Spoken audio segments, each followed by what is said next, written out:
If you've been in the interior of the Audi Q6 e-tron or the Audi A5, all this will look very familiar. So Audi calls this the digital stage, which is basically a curved screen, and there's a very nice user interface. Basically, there are shortcuts in the middle that will let you run through to different functions very easily.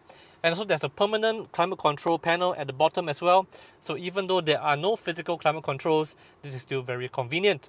Now I like it that also the aircon vents are physical and not digital, and there's a start stop button as well as a drive select button shortcuts. And in the middle, if you want to adjust your music volume as well as skip tracks, there's a toggle to do so, as well as two USB-C ports and a wireless charging port. Now the steering wheel is also the same as what we've seen in the A5 and Q6 e-tron, so not circular and a bit flat at the top and bottom. And the haptic buttons on the steering wheel is not my favorite, and there were a few times during the drive where I accidentally changed the menus even though I didn't want to. There are also a bunch of shortcut buttons on the door itself, so that makes the interior very clean. This particular Q5 comes with a B&O sound system. No word yet whether this will come to the Singapore Q5s as well, but through our test we are very impressed with the sound quality. And also you can see here there's actually a screen for the passenger, so if your passenger gets really bored with you, at least they have something to play with right in front of them. This car comes with a head-up display, but unfortunately it's not the augmented reality head-up display like you see in the PPE models, but that's because the PPC simply doesn't have the space for augmented reality hardware. The whole interior just feels a lot more spacious than the previous generation Q5. I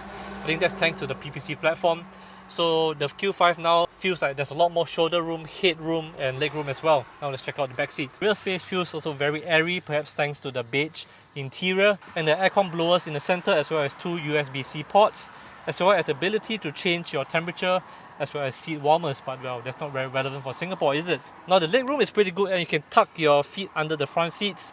But the center transmission tunnel is a little high, so that's a bit of a negative. Now one thing that you can do in this car is to adjust the angle of the rear seats. So this is quite useful if you have kids especially, or you just want to snap in the car and you can sleep, and it allows you quite a nice angle. And that's it for an introduction as well as a walk around the interior and exterior of the new Audi Q5. Now let's go for a drive to see how it performs on the road. Head on over to oneshift.com, the one-stop info hub for everything new and electric.